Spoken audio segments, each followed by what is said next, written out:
the dizzy, but we can always share some disease. It's just a cup in time. This song doesn't have to run. Life's all of us, not every moment we can be feeling fine.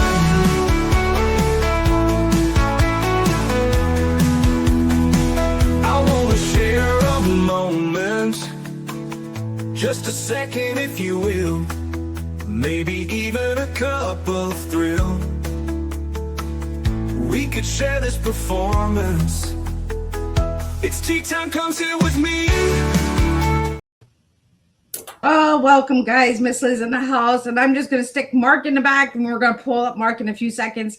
We're just going to put him in the back, and we're going to get you guys all to join us today because we have an exciting tea to serve to all of you guys. We're going to be serving philanthropy, charity, insurance, and a little bit of Mark's story on why he does what he does today.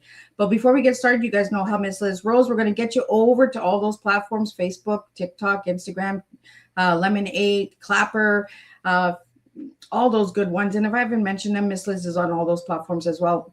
When you follow and like and subscribe to Miss Liz's channels and platforms, you're also sharing the tea times and sharing all of these incredible stories that may resonate with somebody out there. Also, check out all the podcast apps, Podcast Bean, Listen Notes, iHeartRadio, Spotify, all of those good ones. And check out babyboomers.org because Miss Liz is partnered with babyboomers.org. If you're looking to be on different podcasts and stuff like that as well, you can check them out. They have incredible different podcasts out there with different flavors and different tastes as well. So let's get started with disclaimer and then a beautiful intro with Mark. And then we're going to get Mark Halpern in here and we're going to serve his tea. So let's get started with disclaimer for Miss Liz's Tea Time live shows. Miss Liz's Tea Time is a global platform dedicating to sharing real life stories, diverse perspectives, and meaningful conversations that inspire awareness, healing, and connection. I, Miss Liz, is going live using StreamYard. Before leaving a comment during the live broadcast, please grant StreamYard permission to display your name at StreamYard.com. Please be advised that all the content brought forward during any Tea Time show is presented in good faith. However, discussions may include opinions, beliefs, and perspectives that do not necessarily represent the views of Miss Liz or the Tea Time platform. Information shared by guests is based on their own experience and is perceived to be accurate at the given time of airing. All guests, viewers, and participants are responsible for using their own good judgment when considering any action or decision that may relate to these discussions. Some episodes may cover sensitive topics, including but not limited to trauma, abuse, grief, mental health, and other emotionally triggering subjects. Listeners' and viewers' discretion is strongly advised. Tea Time with Miss Liz is an open discussion forum designed to offer insight, inspire awareness, and create connection. It is not a substitute for professional, medical, legal, or therapeutical advice.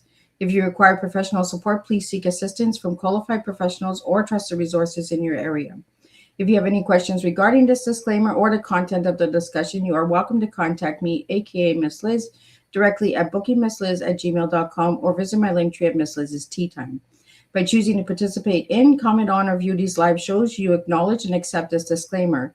Your participation is entirely voluntary.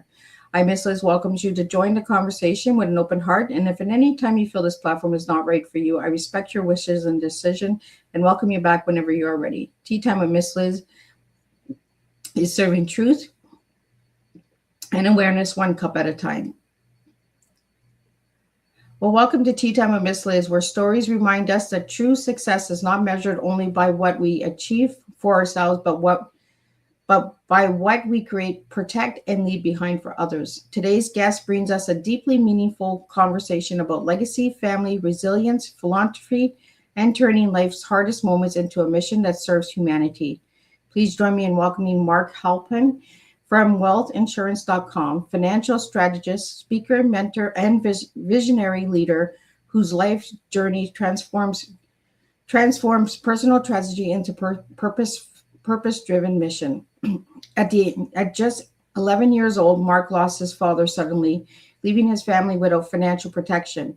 That painful experience shaped the work he has dedicated his life to for more than 30 years, helping families prepare, protect loved ones, and build meaningful legacies that extend far beyond financials.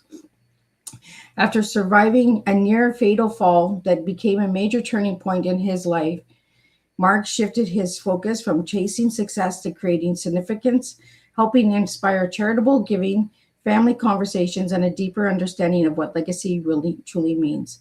Today's tea time is about turning pain into purpose, building legacy with intention, family, philanthropy, and humanity.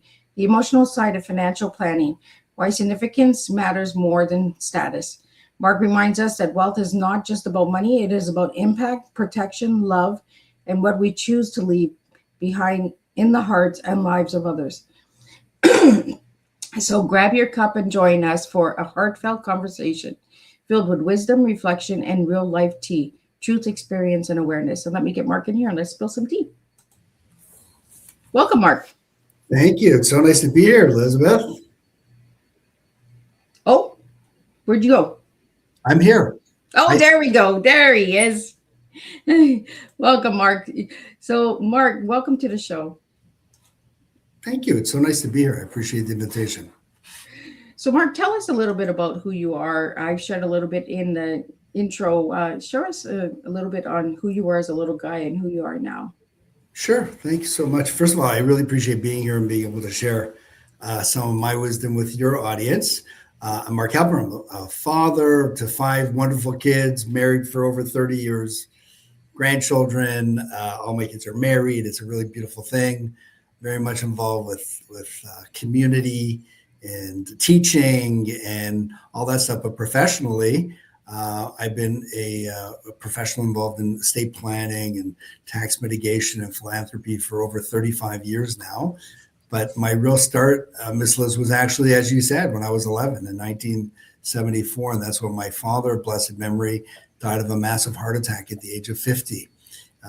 He was a busy engineer, loved us dearly, but like everyone who's so busy, didn't have a will. There was very little savings, no life insurance. So it was very, very hard for us.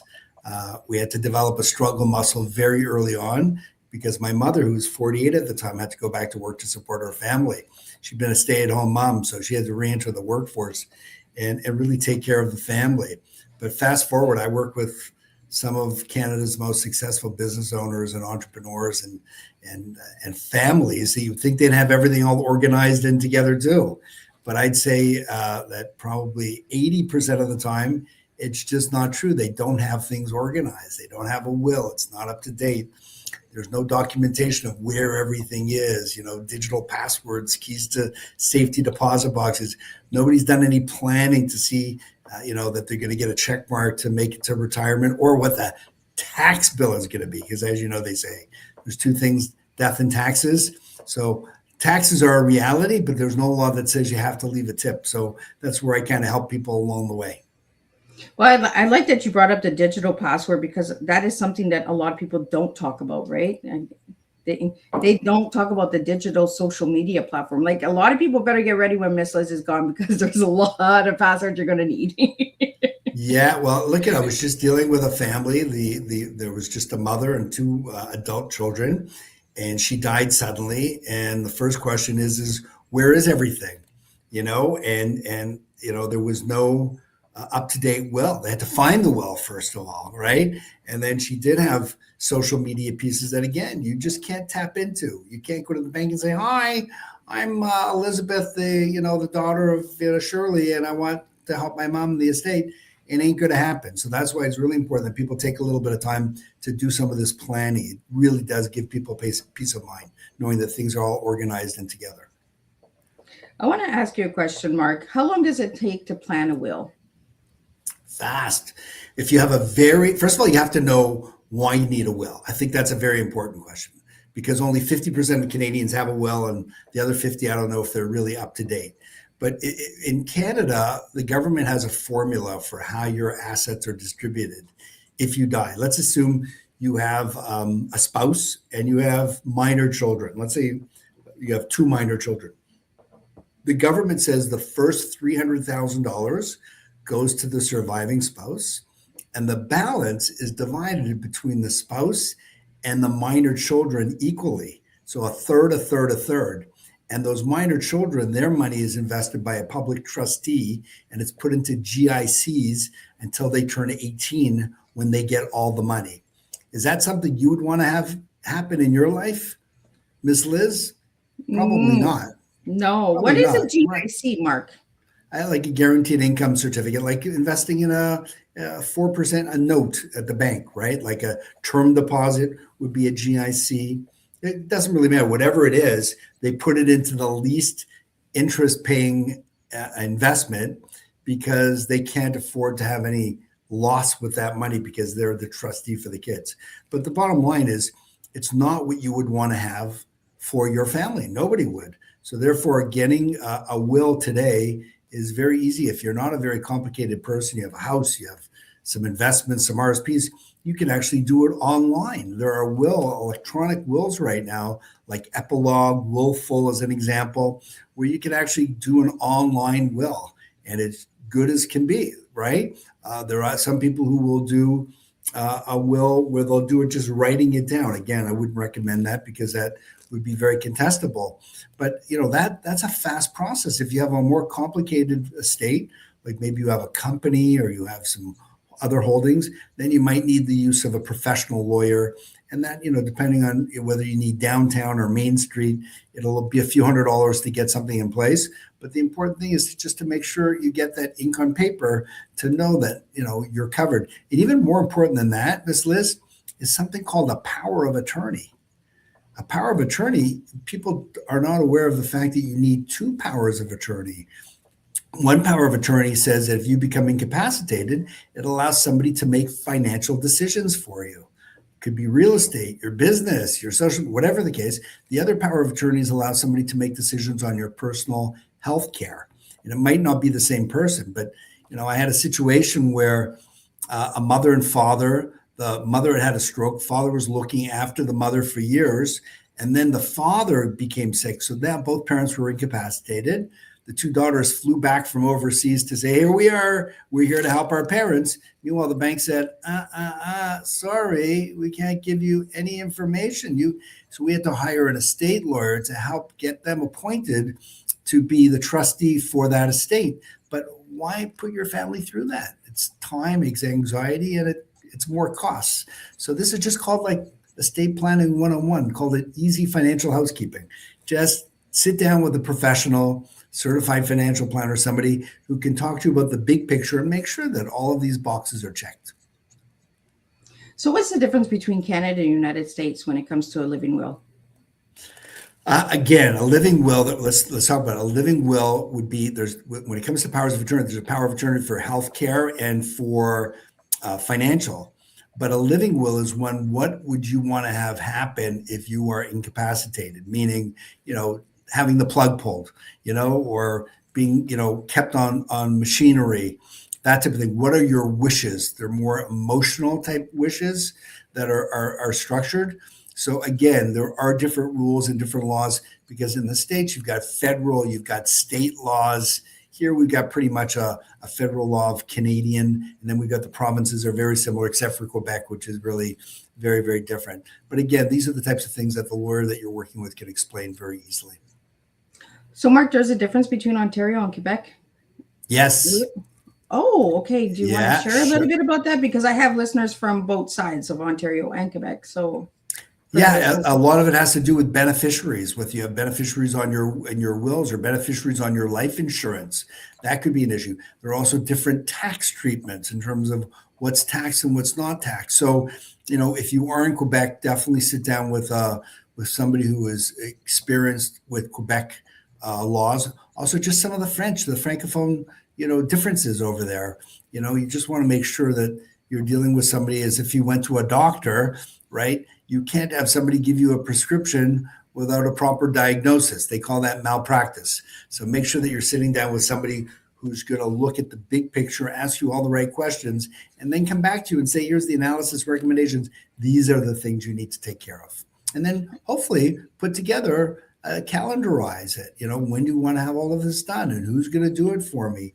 And I also feel that a lot of people, they might have an accountant or a lawyer or an investment person, but nobody's talking to each other. They all work in these separate silos. You need to have collaboration. The world's changed so much and things have become so complex that you need experts in each of these verticals, and they all have to be speaking to each other. That's just the reality today. Absolutely right. Then we got to stop the dividing or different services that are pulling you to the left and pulling you to the right, and then you're all confused, right? You're just like, oh my goodness, like where do I go? Like, Right. And it's not just politics, but it's like in life, you can't be territorial. Like, it used to be that people had conversations and you could argue both sides. You don't just, don't just cancel somebody because they don't agree with you. Sometimes even in the professionals world, they've got an idea. This is how things are done. And they might not take into account somebody else's perspective. I heard something very good, Miss Liz, that a woman was complaining to her husband that she looked out the window and she saw the neighbors were hanging up all their laundry, and she said, wow, that family, like everything's so dirty. Like what are they rinsing all their clothes in dirty water? And it's like, what do they pour? What's going on? Anyway, one day the husband goes ahead and he washes the window in their house. And he says, come over here. And she goes, wow, they decided to start cleaning their laundry properly. That's a good why, because her window was full of dirt. So that's what she saw. We have to make sure that our window is clean. I like that. Clean your window. That's a good statement for everybody. Clean your window. Yeah, we'd be friends. There'd be less hostilities. Mark, we have a question that just came in from Kelly Grant, and I want to get that out to you. It's what inspired Mark to begin the 1 billion Moonshot mission. We got some listeners that know a little bit about what you're doing there, Mark. So do you want to share a little bit about that? Sure. First of all, I believe in a word. It's called tzedakah. Tzedakah is a Hebrew word that's often mistranslated as charity. It actually means righteousness or justice. We have an obligation. If you have an obligation to give back to help other people. And there are two ways to do that. I can either write a check myself, or I can educate and show other people how to write checks. And by doing so, that means I can create a lot more charity and at the same time, hopefully get a lot of merit. Anyway, Kelly, the main thing here is that I found out some information about charitable giving that probably 90% of professional advisors do not know and do not talk about, and probably the same amount of charities don't know or don't talk about because they're just focusing on current gifts to sort of keep the lights on in their charity. And what's that? Is that on death, charitable donations can be used to mitigate 100% of estate taxes, 100%, including going back the year prior. That means for every $2 you give to charity when you die, you turn $1 of tax into $1 of impact or of legacy. So I was really having a lot of success incorporating for clients strategic philanthropy in their estate planning. Instead of just saying, yeah, I want to give $10,000 to Sea Kids Hospital or to Ronald McDonald, let's talk about a strategy in terms of how can I leave more for my family and less for the CRA. Why? Because each of us have three possible beneficiaries to our estate. You have family, you've got charity, and you've got the government. And each of us can pick two of those. Which two would you pick, Miss Liz? Most people would say, I'll take family and charity. 100%. So a lot of people think that, it's true, charity begins at home, but people think that if they give to charity, they're going to be disinheriting their kids. But you have to appreciate that giving to charity is not about disinheriting your kids. It's about adopting charities you care about and disinheriting the tax department. Why? Because the tax department has introduced 25 different pieces of legislation since 1995 for Canadians to be more giving, more charitable, because they know they can't sustain the social fabric in our country. So I have a mission. It's three parts. One, educate professional advisors and charities to incorporate strategic philanthropy in estate planning or in donor planning. Number two, we live in a country that people know what insurance is. Very few people understand what it can really do, especially around philanthropy. And number three, we're trying to build a national community of 100 professional advisors and charities that if each of us are creating $10 million of current or legacy gifts, often just by converting tax into charity, that's 100 times 10 million, that's $1 billion. And our goal is to do that on an annual basis hopefully getting it off the ground by the end of 2030. We've already got about 24 who have already stepped forward. It's non-obligatory, but we want to give advisors and charities and professionals all the tools they need as gatekeepers to understand how they could be helping their clients have so much impact. And again, using house money, which is taxes, in order to do that. Mark, why do you feel people don't know about what they can do with their funds? Yeah, well, first of all, people are a bit allergic to planning in general. Let's face it. It's like right now we're watching the hockey playoffs, right? Go Habs, go! I mean, you're close enough in Cornwall that you would pick up on some of I'm that. not a Habs fan, but my grandpa was, so I'll cheer them on. Unfortunately, I'm a lifelong Leafs laughing stock fan. So I'm a trader. I'm a Chicago Blackhawk fan. I prefer them too. Anyway, so I'd say that the people don't like to do planning, but if you look at the sports analogy, you'll see that the team that wins the Stanley Cup at the end of a very, very grueling spring is the team that has the best defense, the best goalie, and the best defenseman. Okay. And for a lot of people, especially business owners, entrepreneurs, they're all offense. They like to build, create, keep creating, right? But they don't have the defense looked after. And it's not sexy, but it's the type of thing that helps people win championships. That's my business. My business is helping successful business owners with the defense. And that means that you getting back to that idea of having a team, it doesn't mean that you're excluding the accountant. You got to get the accountant involved from day one, but he's an expert in numbers. The lawyer is an expert in contracts, in plans and wills, et cetera, like that. The life insurance person is an expert on the insurance side. And then the philanthropy person really can help all three of those professionals to maximize the impact for the client. That's why it comes back to collaboration. So it's shocking, Kelly, that, I was just with a family where the mother died. There was a $3.4 million estate tax. The family was going to use the proceeds from the sale of her house to pay the tax. And then I got introduced to them. And instead of giving $3.4 million to the government, they wrote a $7 million check to their family foundation, turned the $3.4 million of tax totally into legacy. And then we used insurance to replace the gift. So in other words, the family was made totally whole. It was just a timing issue. But again, it's like just moving the shells around. So as you can see, I get very excited about this. No two situations are the same. I think what you need to do is do some investing of time to understand how all these things work. And if you're an advisor, you might want to actually go to my powerofplatinum.com website.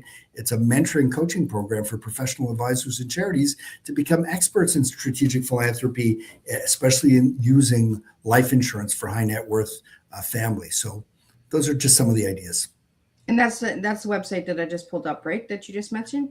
No, that's the Willpower website. That's actually a great, I'll tell you a little bit about that thing also. I think it's very cool. But over 10 years ago in the UK, they did research to see that only of anybody who had a will in the UK, only 5% had included a bequested charity in their will. So what they did was over 10 years, they got money from all the charities and they bought retail advertising with a very simple and powerful message. Leave a gift in your will. That was it. After 10 years of this heavy advertising, the research said it went from 5% to 9% of people were leaving bequests and wills, which represents 50 billion, that's with a B, $50 billion of charity in the UK. We launched this now 2 years ago through the Canadian Association of Gift Planners with a goal to create $40 billion. And we're way ahead of schedule here. And every advisor, if you go to the list that you have there, Miss Liz, of willpower.ca, you can find out what it's all about and actually get involved and be one of those shakers and movers to be incorporating this into conversations you're having with clients and donors. See, and this is why I have guests like you on, Mark, so we can get the information out there, because that's the thing. We don't have these conversations, right? We're just like, oh, well, that's insurance. No, close the door. We don't want to talk about it. We don't want to know about it, but then you sit down, you have a cup of tea with Miss Liz and you get to know the information. You get that good information out there. And that's what I love about having guests like you, Mark, on, because you have the experience, you have the knowledge, and you're giving the right information out to the listeners. Tell us a little bit about this website that I keep pulling up, is the wealthinsurance.com. What is that about? Is that That's my business. I'm the CEO of wealthinsurance.com. It really is. We as I said, we work with business owners, entrepreneurs, incorporated professionals, and generous families, and we're involved with three different things. One is estate planning. Estate planning, like we talked about at the beginning with wills, is just making sure that your financial architecture and your financial furniture actually line up with today's reality. That would be basic things: wills, powers of attorney, how do you own things, shareholders agreements, titles, where is everything? Do you have an estate draft? Just basic estate planning 101. The second area that we're involved with at Wealth Insurance is tax mitigation strategies. So we specialize in permanent tax exempt life insurance, but we help people to either, if you're a business owner, to create like a tax-free pipeline to convert corporate dollars into personal dollars, or almost like today people have a TFSA. It's only limited to $7,000. We can set up a no limit TFSA for people personally or corporately, also using insurance, or things like individual pension plans to be able to get money out of a company. There's no single thing. It is all unique to each person. And then the third area that wealth insurance is about is philanthropy. It's about helping people create enduring legacies for their family, often just by converting tax into charity. And all this requires is basically sitting down, having a conversation, finding out what's important to you, and then really crafting the plan that you likely don't have right now with your professional advisors. Well, thank you for that information. I really appreciate it, and the listeners are appreciating it as well today. We got a couple of questions that are coming in, Mark, that I would just like to get out to you. From Nick, we have, what motivated Mark to continue this mission after 30 years? That's a great question, Nick. First of all, I love what I do. I really do. Remember, unfortunately, I come from it honestly. My father died when I was 11. There was no insurance. I know how hard it was for my mom. I know how hard it was for us.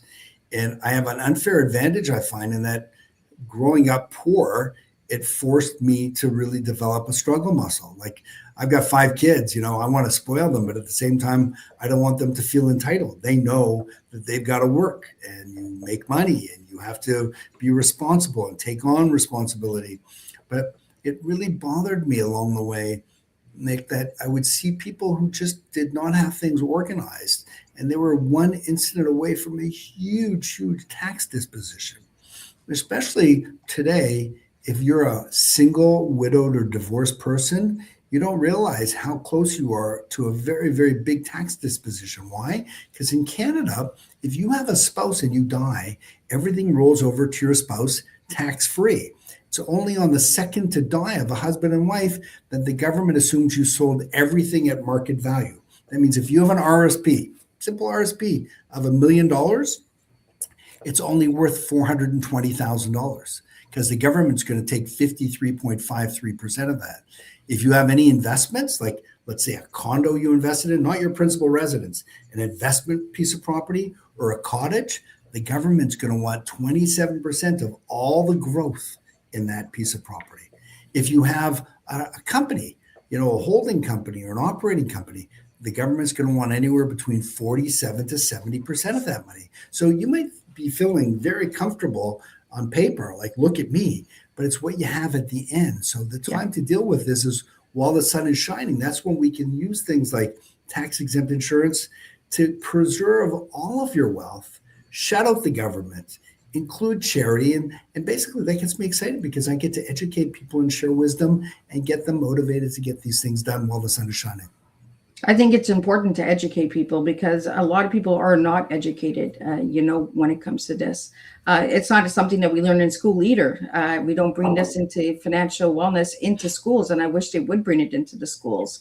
Have you gone into schools, Mark? Well, I do. Absolutely. I've gone into schools. I've gone into churches. I've gone into synagogues. I've gone into mosques. It really comes down to, having people who see this as important and sort of being cheerleaders or ambassadors to sort of move this along. So maybe if it starts off with you, if you could be doing something, it would definitely, hopefully move the to the side of other people following you and getting these things done. I find that we in the insurance business in particular, if you've gone through an experience in life, I have the ability to communicate that in a very passionate way. So hopefully it's contagious, and it'll get other people thinking as well, not just to take care of their own stuff, but actually to incorporate this in their own planning for clients or their families. Absolutely. Well, we have a question here from Jason, and he says, how did personal tragedies shape Mark's view on legacy and purpose? Yeah, thank you. First of all, I've met a lot of people along the way who have done very well, Jason. In other words, they've built up a nest egg. They have assets. Most of them have not done any planning to see what the tax bill is going to be now, or on 120. But what they haven't realized is that they're not going to spend all of their money in their lifetime, which really means that they're the custodian or trustee for the next generation. But what they're not aware of is that they're partnering with the tax department on that money. So by going through a process, they can see what the tax bill is and hopefully use some of that never spend money that they're just paying taxes on to preserve all of the estate for family or for charity or for both. And I think that once people sort of see the numbers, and I'll give you an example, Elizabeth. Your listeners collect something called CPP, Canada Pension Plan, right? If you're in Canada, in the States, it's Social Security. So in Canada, it's an amount of money you start getting when you're 65. Most people who are wealthy, they just think it's a novelty to be a pensioner, but it's tax reinvested and taxed again. And when they die, it ends too. How would instead they like to take that money that they don't need, and they could create a $1.5 million life insurance policy just with CPP, just with having the CPP pay for that. You'll pay no taxes on your CPP because it'll be a charitable donation, but now you'll have a $1.5 million charitable legacy for your family. Or pay the tax on the CPP, leave the $1.5 million to charity when you die, and now you've saved $750,000 of estate taxes. Or take the CPP, get the $1.5 million and let your grandchildren be the beneficiary of that. At 6%, that's going to generate $90,000 a year forever for your grandchildren and great-grandchildren. I have a feeling they're going to remember your name when they're still collecting that long after we've left this planet. So again, it all comes down to, how do you want to be remembered? Yeah. It's going from success to significance. I'm successful, but now I want to be significant. So that comes with, how do you want to be remembered? Well, it kind of goes into Diona's question is, how can ordinary families start building a meaningful legacy? It's great. Well, first of all, I believe in tithing, so I think that you should really, depending on where you come from, we tithe 10% of our money, and it's one of the only things you can test God with. They say only with charity, you can test it and you get it back. Okay. So it's like, but that would be a great way and then to decide as a family, okay, we've got this amount of money. What's important? Grab mom and dad, bring the kids, say, what's important? Or how about this? Give your kids some money every year and say, here, kids, here's $1,000. And I want you to decide what charity to give it to. Let them research the charity. Let them get involved. Let them volunteer over there. You're going to be teaching them such values. That's the lowest, I guess, the lowest level of getting started on legacy. But, if you have a life insurance policy in place right now, why not go ahead and change the beneficiary and say 1% of it is going to go to a charity? 1%, what's 1% of $1 million? It's $10,000. It's not. And when you do give that $10,000, you're going to get a charitable receipt that saves your estate $5,000 of taxes. Again, but now you can talk to your kids. Hey, kids, we're giving away $10,000. Or along the way, if you have stocks, you have appreciated securities like stocks or ETFs and mutual funds, know that when you sell those, you're going to give 27% of the gains to the government. Why not instead donate them in kind, like the certificates to charity, in which case the government says there's no capital gains taxes, zero. And you get a charitable receipt for the market value when you pass that over. That saves you a ton of tax. So it's not about what you have, it's about what you keep at the end of the day. So those are just a few things to get started with your family on a basic level. Mark, I really like that you said bring the kids into it, because it actually shows them on how to research and see what kind of charities that they're looking into. Kind of get a young mindset. We have so many young entrepreneurs out there, like children entrepreneurs, that are making money, and this would be a good way for them to learn as well. Well, I'm just going to add on that. They say that the apple doesn't fall far from the tree, right? That's when the weather conditions are perfect. When there's a storm out, the apple's far from the tree, and when there's a tsunami of values like there is today, the apple doesn't even know it came from a tree. So, there are ways. They say that when you die once. Sorry, you live once, but you die twice. Why do you die twice? Dying once is when you stop breathing. The other time you die is when people stop talking about you. They stop mentioning your name. So if you want to pass along values to your grandkids, forget the kids. We've already messed up there. But certainly with the grandkids. Let's move on to the next group. Yeah, let's move on to the next generation. Hopefully we'll do better on the second time around. But if you want to pass along values to your grandkids, and one of the best ways is obviously through religion, but it's also through philanthropy. It's an amazing tool. And if you just know you could be using money that's table stakes, money that's just supposed to be going to the CRA, and now you're using that money to create legacies that your grandkids could use, it all starts early on in life. So, again, sit down, reach out to us. We have a ton of stuff that we can educate people with. We have one-pagers, we have tax letter digests, we have beautiful things that people can read into. And also, we're not territorial. Let's meet with you and your advisor. Your advisor can do all the work. We just want to educate you and get them involved. They can do all the execution. We just want to make sure that people are taking advantage of what they don't know about now. Absolutely. Well, we have a question here from Richard, and it's, how can business owners create impact beyond financial success? It's a great question, Richard. As a matter of fact, I love this. If you reach out to me, I have something. It's 10 ways to become an entrepreneurial, philanthropic business owner. And it's a great article I wrote for a couple of publications. But there are different kinds of people who have motivations to give to charity. Some people give, they want to be completely anonymous, right? I like those people. Some people give because they want to encourage other people to give, right? Some people give because they want to create immortality. They want their name on a building or something.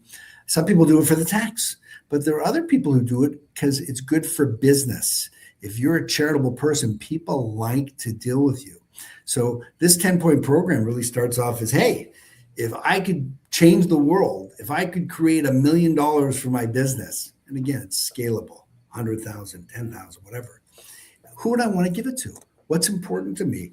And then you could actually create a system in your business. What percentage of our net revenue or profit or gross amount are we going to give away every year? Number two, how are we going to get all of our clients to know about this and participate? Our staff, we want to get them involved. And we want to give them money to give to charities that are important to them. It's going to come as a deduction for us, but it's going to be money that they could use to give away. That's going to make you a very valuable employer. They're not going to go anywhere because you're doing great work. And then the community, just getting out there. So again, no cookie cutter, but there's so many wonderful things you can do as a business owner that nobody's telling you about. So reach out to me, mark@wealthinsurance.com, or reach out to me on LinkedIn. I post at least 5 times a week, all on subjects like this. Send me a note, link in with me, and I'll send you the article, and you can read about it yourself. Mark, what's one story that stood out to you that they were really not aware of any of this? It's a great one. So I have a gentleman who passed away a year this past February. So he happened to be very generous with a charity. As a matter of fact, he was one of the most generous people in that charity. And about 15 years ago, we took his CPP, and we bought a $1.5 million life insurance policy. So the CPP was paying for this $1.5 million policy. When he died, his will instructed his executors to give that $1.5 million to a charity. That's actually called a donor advised fund, a DAF. It's like having your own charitable foundation. So that $1.5 million goes to his donor advised fund. he gets a receipt that saved his estate $750,000 of tax. But it goes a little step further. He instructed his donor advised fund that even though that money is professionally managed every year and there's no tax on the growth, he said 5% of that money every year is going to go to that charity that was very near and dear to his heart. So the charity was very nervous when he died. What's going to happen now that he's gone? When we contacted that charity to let them know that they're going to be receiving $50,000 every single year forever, the fundraiser, she started to cry. She couldn't believe his generosity, or that he had actually planned like that. And that was taking something like CPP that people don't even give any attention to. And he did not know that until we got together. So again, that was one of those goodwill stories where I went, wow, Mark Halpern, through sharing that wisdom, educated a client to do something great. And hopefully I get some of the dividends from that. I'm hoping that after 120 years, maybe I'll get some of this reward in the next world. But it feels pretty darn good as an advisor to do that. So if you're an advisor, you got to start doing this. There's nothing that feels better. It's like dopamine you can have every single day. Mark, what was your youngest client that you've had? So I had a 24-year-old. Again, this is a philanthropy story. He was in the real estate development world, and he needs to meet people who are wealthy to help him with his real estate development. So he happened to have had an experience with one of the hospitals downtown when he was a kid, and he felt a certain, appreciation for that. So I said, listen, what I'd like you to do is that we're going to buy a $1 million life insurance policy, and we're going to donate that $1 million life insurance policy to this charity. So what happened was, because of his age, the policy was only $4,000 a year payable for 20 years. So it's going to cost him $80,000. But because he's paying a charitable owned policy, he's getting a charitable receipt. So it's only costing him $40,000 over 20 years to make a $1 million donation to this hospital. Not only did they put him on the wall of legacy givers, but they started inviting him to the major donor events for people who are giving $100,000 a year, and he's getting in at the cost of $2,000 a year, right? And for this $1 million gift. So now he's talking to people that those are people that he wants to get involved in his real estate development. So again, that was getting back to that question from Nick. Incorporating charity into your business is a great way to get more business. So that was a lot of fun. Absolutely. Well, we have a question here from Daniel.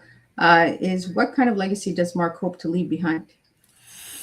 Well, I've got 5 kids, and they're all married, and we've got 5 grandchildren now. It's been a busy 5 years. We got married we had 5 weddings in 4 years. So my legacy is personally that my kids should know that we're not here for ourselves. We're here to make a difference in this world, and to be remembered. Everybody that we meet should be somebody that we help to be better or more inspired. There's a famous Greek commander in the army years ago. His name was Pericles. Pericles was a statesman, and he had a beautiful quote that I like to repeat all the time. And it's, what you leave behind is not what is engraved on stone monuments, but what is woven into the lives of others. To me, that's a very powerful statement.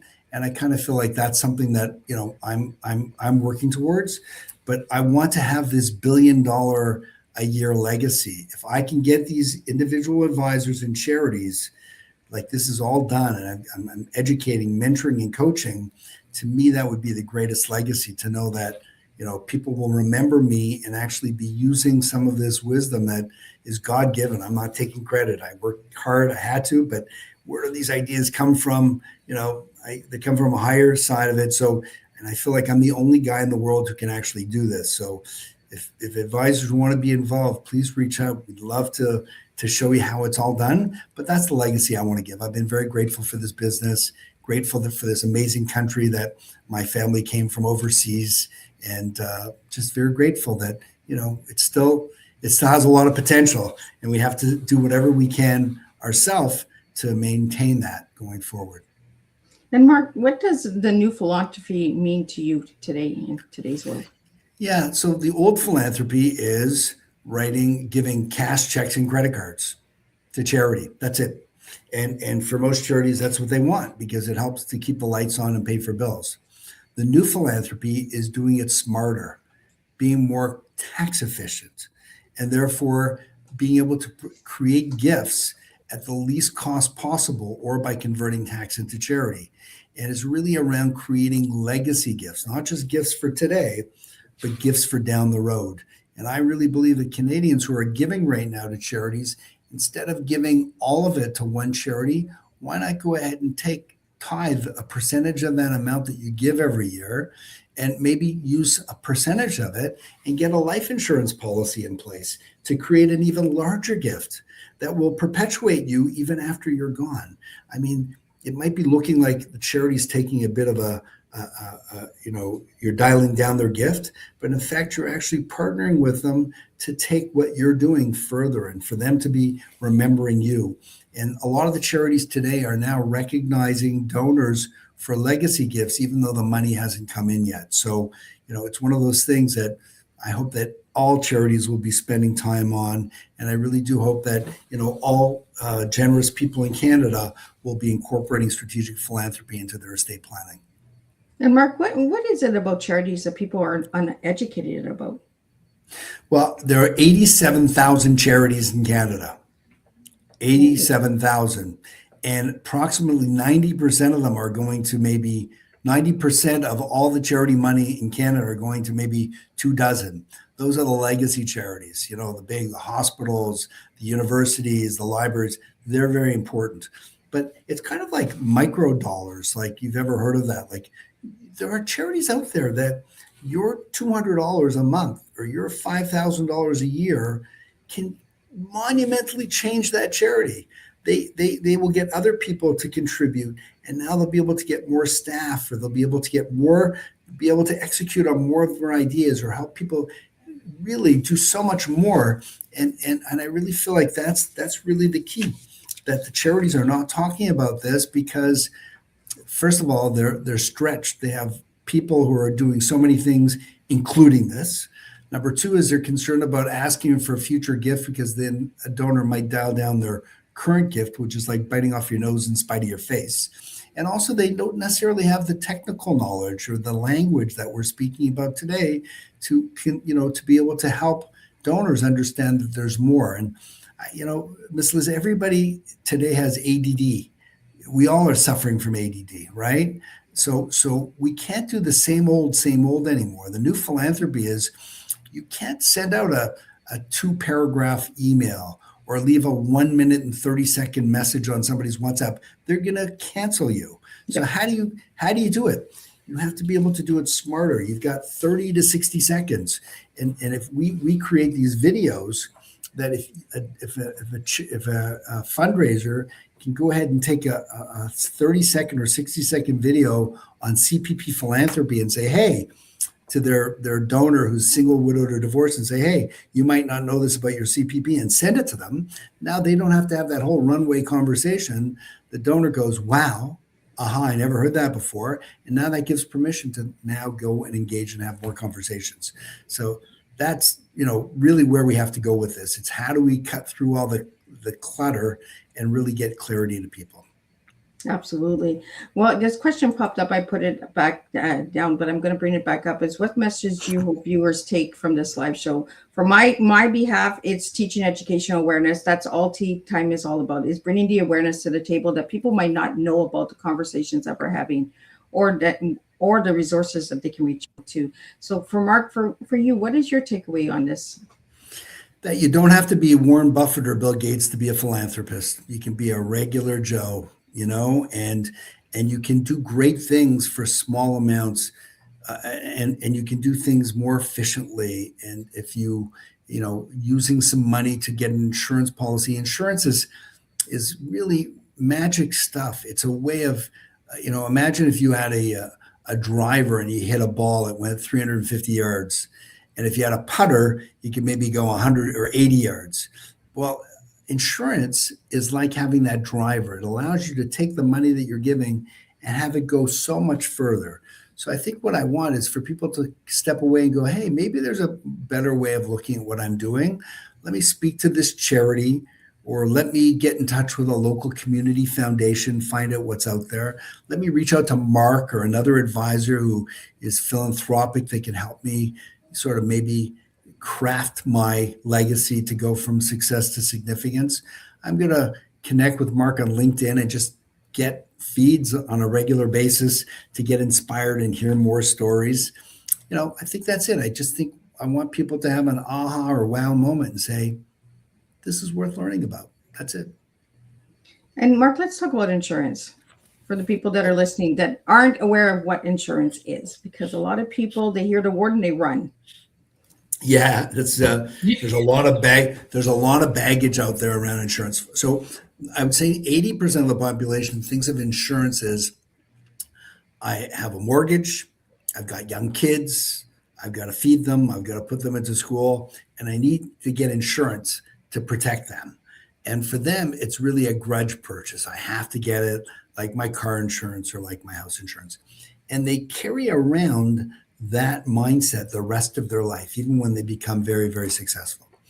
But that baggage, that psychological baggage, so we have to realize there are three kinds of people who buy life insurance. One person buys insurance because they love somebody and they want to make sure that that person is well taken care of, that they maintain their lifestyle. A second kind of person who buys life insurance buys it because they hate the government. And they know the government's going to have their hand out, wanting anywhere between 27 and over 50% of their money. So they use insurance for pennies to create the money that the taxes will be when they both leave this world. And that's kind of like a joint last to die insurance policy. So that's the second type. And the third person who buys life insurance buys it because they don't like paying taxes while they're alive. They don't realize that life insurance is almost like a no limit TFSA. You can put as much money into it as you want. Your money grows tax-free. You can access that money tax-free, and you can pass it along virtually tax-free as well. So it would make sense, for someone, the government's taken away all these tax shelters or tax havens. There's no more non-CCPCs or surplus stripping. Your principal residence, no tax on that right now, at least at this point. TFSAs, no tax on that, but only $7,000 you can put aside every year. Lottery winnings, not taxed in Canada, just so you know. Philanthropy, great tax advantages, okay, as we've discussed. And life insurance. Other than these 5 things, if you have anything else that you're investing in, the government is a partner in your money. So wouldn't it make sense to look at this life insurance as part of a comprehensive estate plan or planning? And you have to look at it not necessarily as that you need life insurance, but it could be that there's an opportunity here versus your default of not having it. And you have to measure the ROI in that versus anything. It all comes down to having a conversation. Right? Just open up and have a conversation. What was it that you said at the beginning of the show? Clean your window. Clean your, thank you very much. This has been cleaning your window, okay? So now you look out the window and go, wow, I'm seeing things very differently than I looked at before. And wow, thank you, Miss Liz, for bringing Mark on the show and learning all of this. That's why I really appreciate what you do. You're getting to an audience that they wouldn't hear what you're doing, or they would never hear this. So kudos to you. Well, thank you so much, Mark. Mark, one word that defines your mission right now, what would it be? One word: purpose. Purpose. Purpose. Living a purposeful life. I feel that, I have a lot of gifts. I've spent 35 years. It took me 35 years to be an overnight success. I've had more failures than successes along the way, but each failure, people think that failure, the opposite of failure is success. Failure is the entry fee to be successful. You have to fail. And through that, I learned things, and I pivoted and ratcheted and pivoted and ratcheted. And I feel that I've gotten to a point where, if I had the cure for cancer and I figured it out in my own garage, I'd be so excited. But who's going to believe me and who's going to listen to me? Where do I go first? So I don't have the cure for cancer, but I have some information and some wisdom that nobody knows about, or very few people know about. And I feel like I'm the only one out there, or a handful of us are really out there, really talking to people about it. So that's what gets me excited. It's waking up and feeling a sense of purpose, a sense of helping, a sense of taking the gifts that you've been given, the God-given gifts, and actually, leveraging to helpful. And I have such a long way to go still, Elizabeth. I feel like, I need team, I need help, I need more people to be involved with this. And I feel like the runway is getting shorter. I just turned 64. I feel young. I feel great, but I got to get this done while the sun is shining. So that's my next 20-year mission. And Mark, if you just want to recap on the 1 billion moonshot. Yeah. So again, for the late listeners that just came in. Yeah, we're trying to create a national community of 100 professional advisors and charities that if each of us are creating $10 million now or in the future with legacy gifts, you have 100 times $10 million, that's $1 billion. And that's not pie in the sky. It's kind of like crowdfunding. And we can actually create $1 billion a year for charity, helping generous Canadians. And again, you don't have to be Warren Buffett or Bill Gates, regular people, that they can know that they can make a difference. They can go from success to significance, often just by converting tax into charity or finding things inside of their portfolio of assets, like insurance policies they have, securities they've appreciated, or if they've sold a piece of property, have a big tax bill that year, or they've sold a business, they have a big tax bill that year. Those are the years that you can be more generous to charity than ever to mitigate those taxes. So that's the idea. I want to be known as the person who created that $1 billion community. And Mark, you just mentioned crowdfunding. We have a viewer that wants to know what is crowdfunding? Crowdfunding is, let's say I'm sure all of us have received notes from people who've gone through very, very difficult medical challenges, and they put out a Go Ask or a charity campaign to say, they need money, they need $100,000 for the medical treatment or for bills or whatever. So then what happens is people understand the nature of this person's plight that they're in, they verify it, and now everybody contributes small amounts. It could be $18, $20, $50, $100, $500, and now that's called crowdfunding. That now creates that $100,000 or $200,000 that they need. That's charitable money, because the money you're giving is a charitable donation. And what's happened is small amounts, micro dollars, created macro amounts to give away. That's crowdfunding. So when it comes to the $1 billion community, people can be giving small amounts, but you have thousands of those people giving. That's crowdfunding to create this $1 billion. And is there taxes on crowdfunding? No, any donations that you make to charity, you can use charitable donations to mitigate up to 75% of your net taxable income. And anything over and above that can be carried forward for up to 5 years. So as long as you're dealing with a registered charity, one of the 87,000 charities in Canada, or a donor advised fund or the like, community foundation, you should check out every city.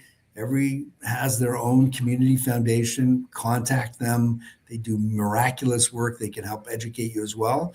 But whenever you make those donations, you get a charitable receipt that'll help you save tax. Well, thank you so much, Mark. And what is your final message to all the listeners today? It's actually a good story. This fellow, Nick, came to, I was sponsoring something through the CAGP called Legacy. And he attended one of my lectures, and he was a real Renaissance man, late 70s, never got married, no kids, etc.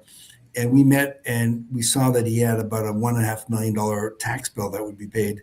And so I started to work with him to try to craft a legacy gift that could turn that tax into charity. He was involved with space engineering, physics, all that sort of stuff. Anyway, but he was traveling and always busy. And one time I called him up and he said, "Mark, sorry, I can't speak to you. I'm at North York General Hospital. I had a heart attack, but as soon as I get out, I'll be in touch with you." Anyway, the following week, I saw the obituary notice in the newspaper that Nick had passed away, and I went to his funeral. It was a very small funeral. He didn't have family. He was involved with some hobby clubs, but I thought, what a shame.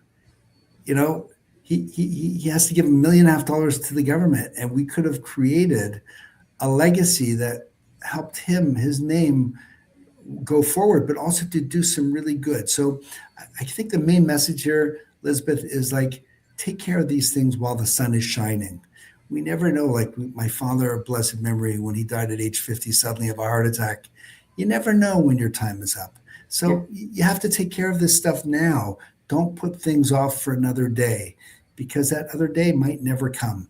And it would be a really terrible thing to have had an opportunity to help so many people and helped your family and passed along values, etc., had you not, not taken the time to actually invest in this area. So that's my message. Don't wait.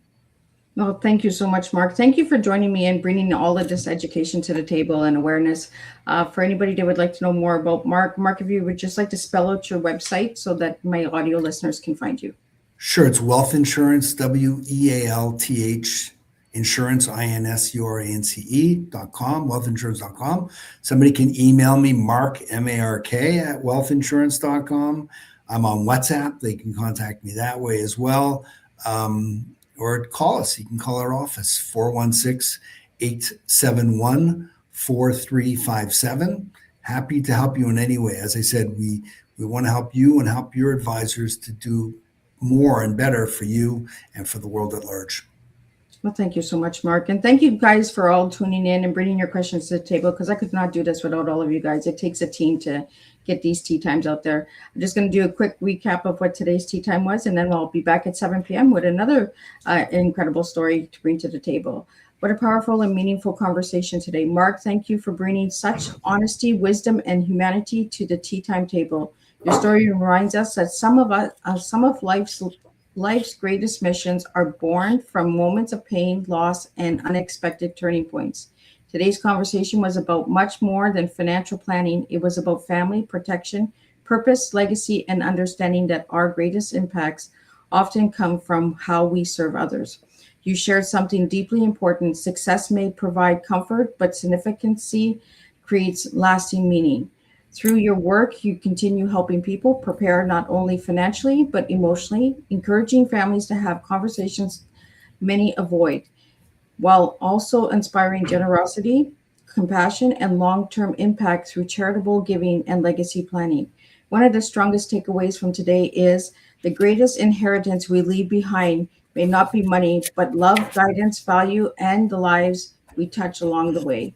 Here's some food for thought to leave with everyone today. If your story became your legacy tomorrow, what would the people around you remember most about how you lived, loved, and served? Because true wealth is not only what we accumulate, it is what continues to grow through others because we existed. Thank you, Mark, for reminding listeners that purpose and humanity belongs at the center of every legacy. Until next time, keep leading with heart, keep building significance, and keep serving real life tea, one conversation at a time. And I'll be back at 7 and we'll do this all over again. Thank you so much, Elizabeth. It was great to be on the show. And if we want to talk about some other things in the future, please reach out. I'm sure there's lots more wisdom we can dispense of. Absolutely.